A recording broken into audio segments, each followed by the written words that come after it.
Hello everyone, welcome to Rainbow Infinity. Today I'll be reading Jhoira's A Shadow. If you like the reading, be sure to like, comment, and subscribe. Please enjoy. A Deal. Igneous Rock Pie sat back, sipping his tea as he waited for his visitor. It was soon to be another meeting in the darkness of the night, as his companion would have it. Only the crackling of the fire broke the silence of his living room. Then a small snap of the logs as they shifted cast a shadow over the doorway, and he was there. Igneous Rock Pie calmly sipped his tea. This would have been the height of rudeness with anyone else, but this visitor was both unwelcome and undeniable. The hour thou callest upon me is late. My home can offer no comfort to the weary traveler in such a state.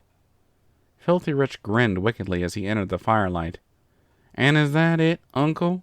Are you finally denying me the hospitality of your home? Igneous Rock Pie set down his teacup. Nay, as I gave oath unto my beloved brother, I will never turn thee out from the hospitality of my home, the charity of my spirit, or the contents of my prayers. Filthy Rich scoffed audibly as Igneous Rock Pie watched him calmly. Oh, your beloved brother. I remember how father wheezed and died like a pathetic animal. He drew his hoof across his throat, the shadow lingering there a little too long. Though Igneous Rock Pie didn't rise to the bait, he couldn't let that go unchallenged. My brother died a man of principle. He died penniless. He died with a shack and an empty quarry. If that's where principle gets you, then I'm sure that you will die poor as well. But tell me, uncle, what of your daughters, and your wife? The wicked grin that Filthy Rich gave him was nothing short of predatory. Maybe I'll buy the farm after you die. Make them mine. Though almost as implacable as his daughter Maud, Igneous Rich Pie had to break a small grin at that. They are not bound by my oath to entertain you and your insults. They would recognize you for what you are in a moment, and be rid of you in the same.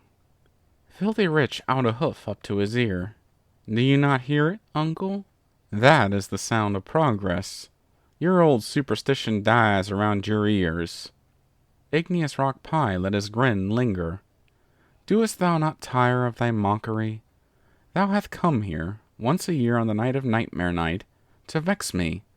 What hast thou to show for all thine efforts? Filthy Rich sneered. Very well, uncle. I have a simple request. Igneous Rock Pie simply stared, waiting. Kick me out of your house. Never. The simple word was as hard as the granite that made up the mountain. Filthy Rich laughed, throwing his head back. The shadow it cased not that of any pony. Really? You know every year you risk so much for a stallion who has cursed you half his life? You know, uncle, Filthy Rich truly hates you. How your primitive superstitions led father to die penniless. Igneous nodded. My brother died a man free from darkness, which is more than I can say for my nephew. Filthy Rich snarled slightly, his teeth sharp, sharper than any pony's should be. There is no great treasure waiting for you beyond death. Why not live up and gain as I have? I can offer riches beyond measure, like I did to your nephew. Igneous narrowed his eyes at Filthy Rich. Thou cannot play thy puppetry while pretending that there is nothing beyond this world, creature.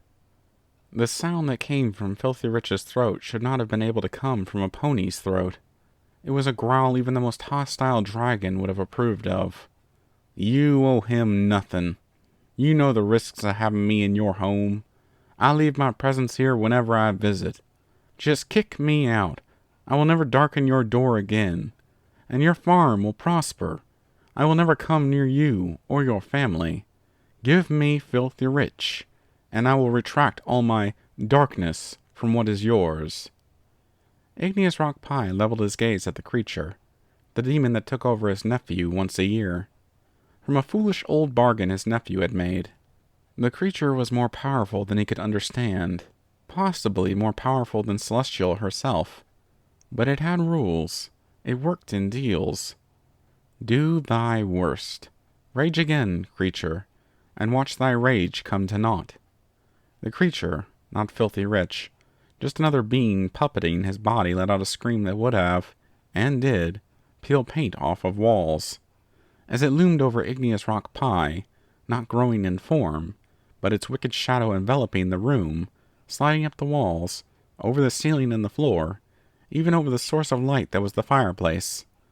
I will destroy all that is yours. The great sound of beams cracking came, as the house was damaged. The creature could not destroy the house with Igneous Rock Pie in it. He couldn't risk harming Igneous Rock Pie, as per their deal. But he could destroy all else he touched. The creature's tendrils extended over the farm, shattering boulders, collapsing out buildings, and causing immeasurable financial harm. But he could not go beyond the property line. He could not get to the family Igneous Rock Pie had sent away for the night. As the sun rose, Igneous Pie looked out over his destroyed fields, then looked down at the lingering, fading shadow. Begone. The night is over. The dawn has come. The shadow croaked in its hideous true voice. Why? You sacrifice so much for one who hates you. He will never know of this. Igneous Rock Pie looked at the brilliant sunrise, and, straightening his back, remembered his beloved brother and nephew before greed overtook him, when Filthy Rich was an innocent child. For we art kin. Thank you for listening in. I hope you enjoyed the reading. Until next time, stay tuned.